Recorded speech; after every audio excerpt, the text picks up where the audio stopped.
Pranam. I'd like to say that I'm a very boring person, so you really don't want to listen to me. I've been a doctor and a scientist for much of my life. I thoroughly enjoy what I do, but to convey everything that I do would take a lifetime, so I'm not going to do that. I will talk to you for about 5 minutes on the pandemic and what's happened with science in the pandemic. And after that, what I would like is, if you have doubts or questions, I would love to hear from you. Because I find that when I interact with people, I learn about what is worrying people. And in the past 2 years, everything that I have been doing has been about clearing doubts and making sure that I highlight to the government and the global community what people really need to know about the pandemic and about science. So let's get started. Was this something that was unexpected? Did we not know that a pandemic was going to happen? We knew. We've been saying this for the past 25 years. In the past 30 years, AIDS se shuru karke Zika tak, all of these are zoonotic diseases. They come from animals into humans. We transmit diseases to animals. पिछले हफ्ते की सबसे बड़ी news यही है कि अगर आप अमेरिका में हिरन को देखें, all the deer, 100% have been exposed to coronavirus. ये कैसे हुआ? और जो वेटरनेरियंस हैं, साइंटिस्ट हैं, यही अब देख रहे हैं कि इतनी आसानी से ये एनिमल ह्यूमन मिक्सिंग जो होती है, इसके साथ वायरसेस भी फैलते हैं। तो 30 साल में जितने जूनोटिक डिजीजेस हमने देखे हैं, ये पिछले 200 साल में नहीं देखे हैं। ये सब क्यों हो रहे हैं? कि क्लाइमेट चेंज हो रहा है, ये ट्रैवल हो रहा है, लोगों की माइग्रेशन हो रही है। इसके साथ जो इंटरैक्शंस हो रही हैं जानवरों में और ह्यूमंस में, इसके साथ ये बीमारियां भी फैल रही हैं। और अगर हम ध्यान नहीं देंगे तो ऐसे बहुत सारे जूनोटिक डिजीजेस फिर से होंगे। ये आपके जीवन में पहला पैंडेमिक नहीं है। जो 2009 में हुआ था इन्फ्लुएंजा, स्वाइन फ्लू, वो भी पैंडेमिक था, सभी देशों में फैला था, सारे कॉन्टिनेंट्स में दिखाई दिया था। और फिर से ऐसे पैंडेमिक्स होंगे। हमने जो प्रेडिक्शंस दी थी वो तो साफ निकल गई हैं। हम ये भी कह सकते हैं कि अगले 20 साल में फिर से पैंडेमिक होगा। इसके लिए हम तैयार हैं। ये हमें देखना पड़ेगा और इसकी प्रेपरेशन करनी पड़ेगी। पर इस पैंडेमिक में मैं ये भी कह सकती हूँ कि जितनी डिस्ट्रप्शन हुई है, इसमें हम लकी रहे। इससे बहुत ही खराब बीमारी हो सकती थी, नहीं थी। ये जो पैंडेमिक है, कोरोना वायरस है, सार्स कोरोना वायरस 2 है।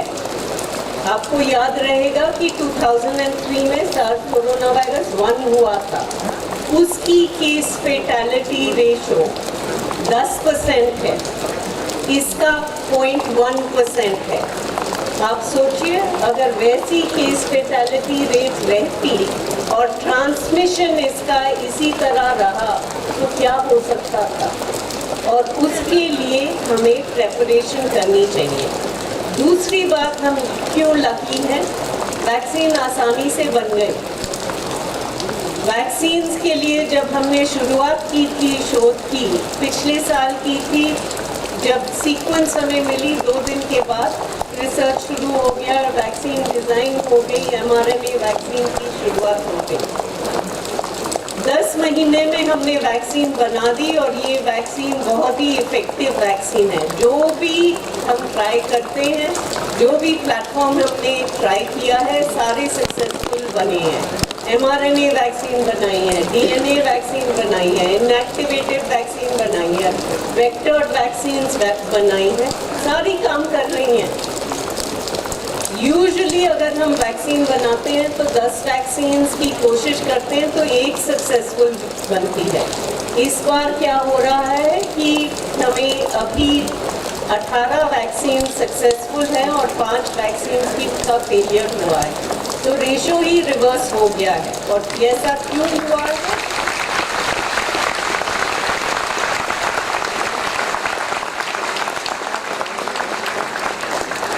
इसलिए हुआ है कि जो काम हमने पिछले 30 साल में किया है, जो रिसर्च 30 साल पहले किया है, उससे जो कुछ हमने सीखा है ये इस प्रॉब्लम पर अप्लाई किया हुआ है। तो इसके बाद जो वैक्सीन बनेंगी इनकी प्रोबेबिलिटी ऑफ सक्सेस ज़्यादा रहेगी, क्योंकि जो हमने सीखा है वो हम भविष्य में भी अप्लाई कर पाएंगे। और बहुत लोगों पे डाउट्स रहते हैं कि वैक्सीन इतनी जल्दी कैसे बन गए, ऐसे पहले कभी हुआ ही नहीं है, कोई हमसे कुछ इन्फॉर्मेशन छिपा रहा है, ये वैक्सीन शायद डेंजरस हैं, हमें पता नहीं है कि ये काम करती हैं या नहीं, जो गवर्नमेंट हमें बता रही है ये सही है या नहीं। हमने सुना है व्हाट्सएप पे कि इनफर्टिलिटी हो जाती है वैक्सीन के साथ, ये महिलाओं को नहीं देनी चाहिए, प्रेगनेंसी में इस्तेमाल नहीं करना चाहिए, साइड इफ़ेक्ट्स बहुत होते हैं, लोगों को हार्ट अटैक्स होते हैं, क्लॉटिंग डिसऑर्डर्स होते हैं। हमने सुना है कि पैरालिसिस हो सकता है लोगों को अगर ये वैक्सीन देते हैं। तो इसमें सही क्या है और सही नहीं है ये हम कैसे जानें? That's where the science communication from people who understand the science comes in. और इसलिए मैं ये आपसे पूछना चाहती हूँ कि आपके क्या डाउट्स हैं, और अगर डाउट्स हैं तो पूछ लीजिएगा, मैं एक्सप्लेन करने की कोशिश करूँगी कि सही क्या है, क्या हम जानते हैं, क्या हम नहीं जानते हैं, क्योंकि साइंस में अनसर्टेनिटी बहुत रहती है।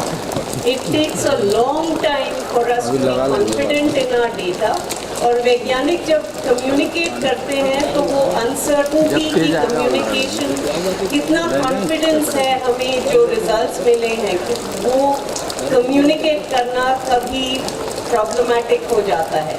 जिन लोगों को कंप्लीट कन्विक्शन रहती है, ज़्यादातर वो वैज्ञानिक नहीं रहते हैं, पर उनकी कम्युनिकेशन स्किल्स बहुत ही अच्छी हैं। तो इसलिए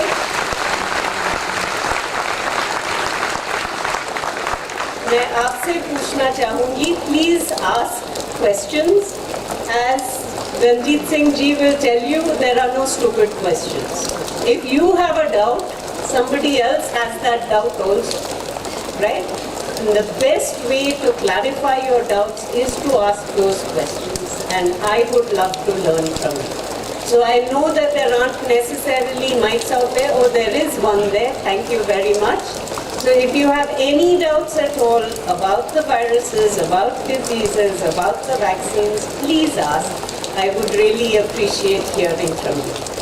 My question is that what do you expect, till when will we cover 70% of Indian population? When are we going to, I mean like right now it's like 20%, 27 or 23% covered. People are vaccinated. But how long is it going to take to cover around 70% of people? See, the thing is, whenever you start with a public health intervention, any task that you start, the first 30% is easy. Then it gets harder. And when you need to move from 90 to 95%, that's impossible. And 99.9% to 100% is going to take forever. So the same thing is what is happening with vaccines. The first billion doses were easy. उसके बाद जो billion देने हैं, that's going to become harder and harder and harder. But the good thing, the bad thing and the good thing is that we already have high levels of exposure in our population. जो sero survey किए गए थे जून और जुलाई में, उन्होंने दिखाया कि 67% of the population was already exposed to coronavirus. और ये वायरस ऐसा है कि वैक्सीन से प्रोटेक्शन मिलती है पर इन्फेक्शन से भी प्रोटेक्शन मिलती है. So we are already at above 70% of at least one exposure that most people have had, and that's why we are seeing fewer cases now. Now, how long this protection will last? I think it's going to be a year and a half to 2 years, maybe longer than that. The rest of the world is already running after booster doses. I don't think we need to do that. The important thing is all of us have to be messengers. Thank you so much. Is there anyone else?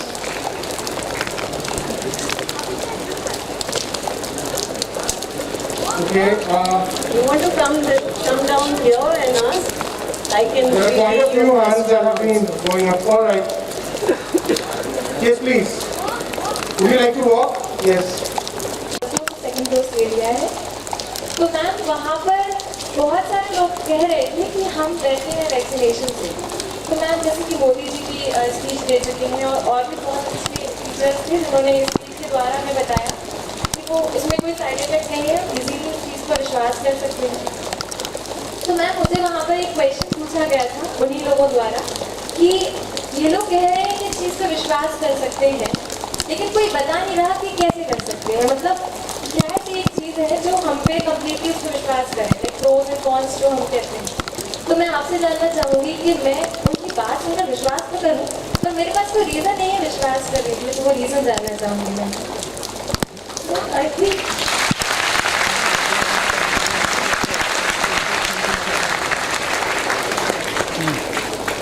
you've said something really important. जब हम किसी भी treatment या prevention देते हैं बिल्कुल healthy लोगों के लिए, we need to be absolutely sure that this is effective, ये काम करेगी, and that it is safe. And let me tell you that if anybody tells you that something is 100% effective and 100% safe, they are 100% wrong. There is no drug, there is no vaccine that is 100% safe and will give 100% protection. This is why understanding the situation on the ground is absolutely important.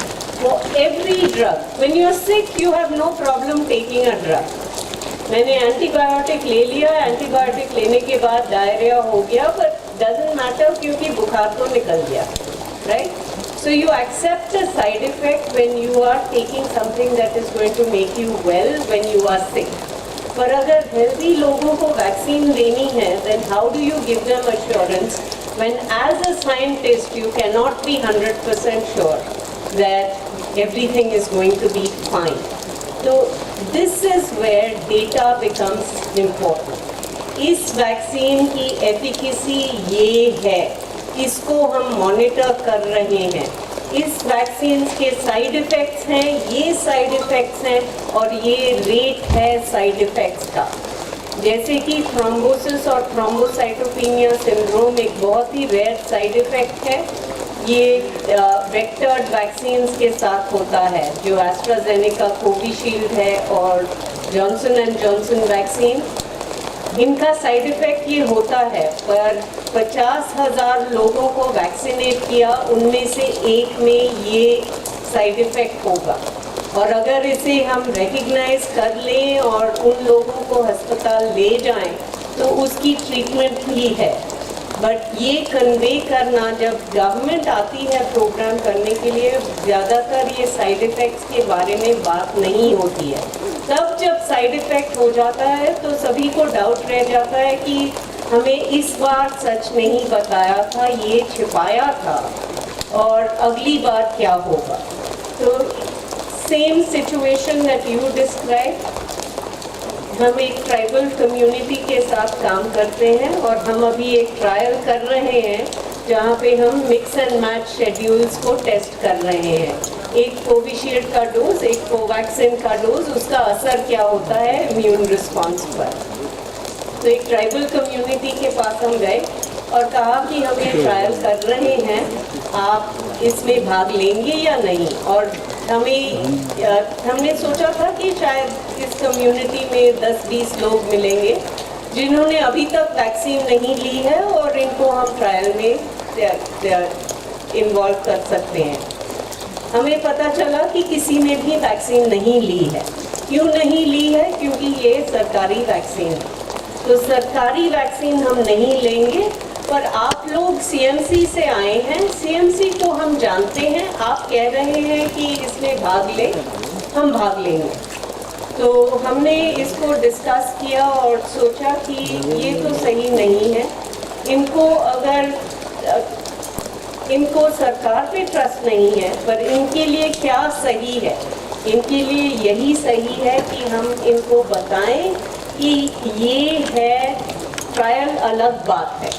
आपको trial का मतलब अलग से समझना चाहिए और government का programme जो है वो अलग से समझना चाहिए। तो हमने 3 घंटे उनके साथ बात की, उनके कम्युनिटी लीडर्स के साथ बात की, गवर्नमेंट के काउंसलर्स को बुलाया और फिर कहा कि अगर आपको अगर हम पे विश्वास है तो आप ये वैक्सीन ले लीजिएगा, आप ट्रायल में मत आइए, पर वैक्सीन ले लीजिएगा। और पूरी कम्युनिटी अब कन्विंस हो गई है और सभी ने कहा है कि वो वैक्सीन लेंगे। पर जब हम रिसर्च करते हैं तो बहुत ही, जो आपने कहा था कि सभी को एक्सप्लेन करना चाहिए, जब लोग रिसर्च में भाग लेते हैं तो उन्हें ये भी समझना बहुत ही एसेंशियल है कि ये रिसर्च है, ये प्रोग्राम नहीं है। प्रोग्राम अलग रहता है, रिसर्च अलग रहता है।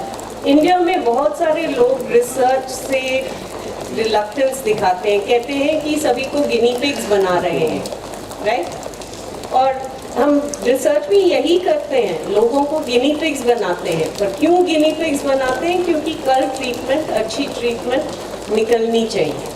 तो जब हम मेडिकल केयर किसी कम्युनिटी को देते हैं या रिसर्च करते हैं, ट्रस्ट, ट्रांसपेरेंसी सबसे एसेंशियल रहती हैं। जो काम आप एनएसएस में कर रही हैं उसमें भी यही याद रखिए कि जो भी साफ आप बता सकती हैं वो बताना चाहिए। Truth is always important. Don't hide anything, share everything, including the uncertainty.